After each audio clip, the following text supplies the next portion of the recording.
முஸ்ஸமில்ங்கிறவர் கேட்குறாரு, ரசூல் ஸல்லல்லாஹு அலைஹி வஸல்லம் அவர்கள் ஹாலித் ஒரு நீண்ட கட்டுற மாதிரி ஹதீஸ் முழுசாக எழுதியிருக்காரு, தேவையில்லை.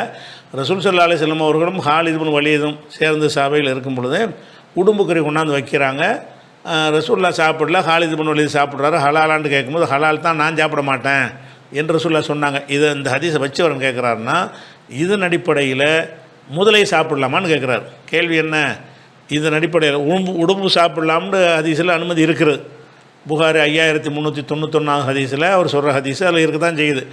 உடும்பு ரசூலுல்லாஹ் சாப்பிடலை, ஆனால் அடுத்தவங்க சாப்பிட்றத ஹராம்னு சொல்லலை, ஹலால்னு சொல்லிட்டாங்க. அதனால் உடும்பு சாப்பிட்லாங்கிறதுனால முதலையை சாப்பிட்லாமான்னு கேட்குறாரு. இப்படி முடிவெடுக்க முடியாது. உடும்பு சாப்பிட்லாம்னா உடும்புக்கு தான் அது பொருந்தும். முதலைங்கிறதுக்கு அது முதலையுடைய தன்மை முற்றிலும் வேறானது. அது முதலையை சாப்பிட்லாமாங்கிறது நீங்கள் தனியாக தான் பார்க்கணும். இந்த உடும்பை வச்சுக்கிட்டு முதலையை சாப்பிட்லாமா, ஓனானை சாப்பிட்லாமா, அந்த பச்சோந்தியை சாப்பிட்லாமா, அதே மாதிரி இருக்குன்னு நிறைய அப்படிலாம் நீங்கள் பேச முடியாது. உடும்புக்கு வந்தால் உடும்பு தான், அதோடு நிறுத்திக்கிறணும். அல்லது பொதுவான அளவுகோல், அந்த ஹராமுக்குள்ள அளவுகோல் இருக்குல்ல, விஷப்பல் உள்ளது, அந்த மாதிரி உள்ள வச்சு அப்படி முடிவு எடுக்கலாம். அதெல்லாம் இதில் இல்லை. அப்படி இருக்கும்போது முதலைக்கு என்ன தனியாக தான் முடிவு எடுக்கணும். முதலையை பொறுத்த வரைக்கும் அதில் 2 விஷயம் இருக்குது. ஒன்று, முதலைங்கிறது அது தண்ணீரில் கடல் வாழ் பிராணி. கடலை கொண்டு கருத்து தண்ணி தான், தண்ணீரில் தான் அது வாழும் அப்படிங்கிற ஒரு பிராணிங்கிற ஒரு முடிவு வந்துருச்சுன்னு சொன்னால் அல்லாஹ் குர்ஆனில் சொல்லிவிட்டான், உஹில்லலக்கும் சைதுல் பஹரி. இதை பற்றி இப்போ சமகாலத்தில் இருக்கக்கூடிய உசைமீன்கிறவருடைய ஃபத்வாவில் என்ன செய்கிறாருன்னு கேட்டால், முதலை ஹலால்னு அவர் எழுதியிருக்கார். எதை வச்சு ஹலாலுங்கிறாருன்னு கேட்டால், குர்ஆன்லைய ஒரு வசனத்தை வச்சு என்ன செய்கிறாருன்னு கேட்டால், அதாவது உஹில்லலக்கும் சைதுல் பஹரி, கடலில் வேட்டையாடக்கூடிய அனைத்தும் உங்களுக்கு ஹலாலாக்கப்பட்டு விட்டது அப்படின்னு குர்ஆனில் இருக்கிறது. இந்த வசனத்தை சொல்லி போட்டு இதில் கடலில் உள்ள எல்லாம் ஹலால்னு வந்திருக்கும் பொழுது அந்த கிராமர் படி எல்லாம்ங்கிற இடத்துல தான் வரும். அந்த கிராமரை சொல்லிடுறார், எல்லாம் கடலில் உள்ள அனைத்தும் ஹலால் என்பது தான் அதுக்கு அர்த்தம். அப்படி வர்றதுனால அதில் நம்ம எதையும் விதிவிலக்கு செய்யக்கூடாது, எல்லாமே அது ஹலால் தான். முதலையும் கடல் வாழ் பிராணியாக இருந்தால் அது ஹலால் தான் அப்படின்னு சொல்லி முதலையே சாப்பிடலாம் என்று தான் அவர் ஃபத்வா கொடுத்துருக்கிறார்.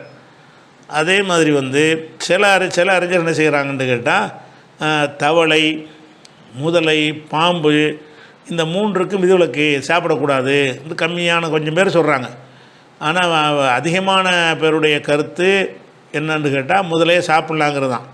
எதனால் சாப்பிட்லாங்கிறத அது கடல்வாழ் பிராணி. கடல்வாழ் பிராணிக்கு என்ன மாதிரி இருந்தால் உங்களுக்கு என்ன, கடல்வாழ் பிராணிங்கிறத தனியாக பிரிச்சுட்டான்லாம். அதில் உள்ள எல்லாம் ஹலால்னு சொல்லும்போது அதில் என்ன பிரச்சனை இருக்குங்கிற ஒரு அடிப்படையில் ஒரு சாரார் சொல்கிறாங்க.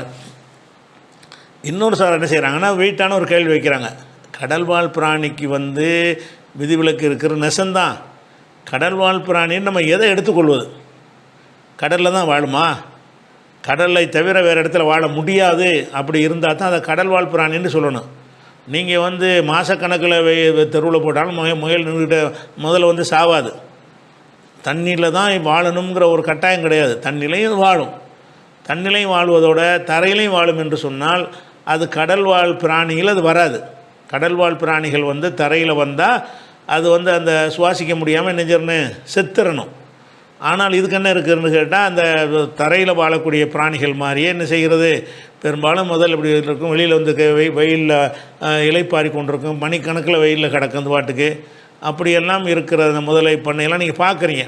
அப்போ தண்ணியில் தான் இருக்குங்கிற ஒரு நிலை இதில் இல்லாதனால இதை கடல்வாழ் பிராணின்னு நம்ம சொல்ல முடியாது. கடல்வாழ் பிராணிக்கு அர்த்தம் கடலில் மட்டும்தானே வாழணும். இது கடல்லையும் வாழுது, வெளியிலையும் வாழுதுங்கும்போது பொதுவாக அந்த கோரைப்பல், விஷப்பல்லுடைய அளவுகளை தான் இதுக்கு பொருத்தணும். இதுக்கு விஷப்பல் இருக்குது, இதுக்கு கூர்மையான விஷப்பல் இருக்கிற காரணத்தினால முதல்ல சாப்பிடக்கூடாதுன்னு சிலர் சொல்கிறார்கள். இதுதான் எனக்கு பொறுத்த வரைக்கும் சரியாக தெரியுது. ஏன்னு கேட்டால், இது கடல்லையும் தரையிலையும் வாழ்ந்தால் அது எப்படி கடல்வாழ் பிராணின்னு சொல்ல முடியும்? கடலில் தான் வாழுதுன்னா கடலில் தான் வாழணும். வெளியே வந்துருச்சுன்னு சொன்னால் அது கடல்வாழ் பிராணிங்கிற வெளியே கொஞ்ச நேரத்துக்கு உயிரோடு இருக்கிற விஷயம் வேறு. எந்த மீன் எடுத்தாலும் கொஞ்சம் நேரம் துடிச்சிக்கிட்டு தான் இருக்கும். அது சாவதற்காக துடிக்குமே தவிர இயல்பாக அது இருக்க முடியாது. இயல்பாகவே முதலையெல்லாம் இருக்கும். முதலை, தவளை இதுகளெல்லாம் என்ன இயல்பாகவே வெளியில் இருந்துக்கிட்டு இருக்கும். பாம்புகள், தண்ணியில் இருக்கிற பாம்பு தரையில் விட்டால் தரையிலே இருந்துக்கிட்டு இருக்கும். அதே மாதிரி வாழும், அதே மாதிரி ஓடும். நாள் கணக்கில் தரையிலே ஓடிக்கிட்டு இருக்கும். அப்போ தரையிலும் தண்ணீரிலும் எந்த ஒரு பிரச்சனையும் இல்லாமல் வாழும் என்று சொன்னால் அப்படியான பிராணிகளை வந்து கடல் பிராணிகள் நம்ம சேர்க்கக்கூடாது அப்படின்னு ஒரு சாரார் சொல்கிறாங்க. கொஞ்சம் பேர் தான் சொல்கிறாங்க. அது வந்து சிந்தித்து பார்க்கல இது கொஞ்சம் கரெக்டாக தெரியுது. ஏன்னா இது கடலில் வந்து முதல்ல எப்படி கடல் வாழ் பிராணின்னு சொல்கிறது, கடலுக்கு வெளியே இருந்து வாழுமே. கடல்னால் தண்ணி தான், குளத்தில் உள்ளதும் சேரும், அது விளக்கியிருக்கோம் முன்னாடி. அப்போ கடல் வாழ் பிராணிங்கிறது நீரில் வாழ்வதுன்னு வச்சுக்கிறோங்க. அப்போ நீரில் வாழ்கிற பிராணின்னா நீரில் வாழ்கிற பிராணின்னு முதல்ல நீங்கள் சொல்ல முடியுமா? நிலத்துலையும் வாழுமா? அது வாழ்ந்துக்கிட்டு இருக்குது. தவளை அது மாதிரி தானே. தவளை வெளியே தெரியலாம் நின்றுட்டு இருக்கு. திடீர்னு பாஞ்சு தண்ணிக்குள்ளே பாஞ்சிக்கிறோமே தவிர அதிகமான நேரம் வெளியில் தான் நிற்கும் தவளை. தண்ணி இல்லாமல் அதனால் வெளியே இருந்து என்ன செய்ய முடியும்?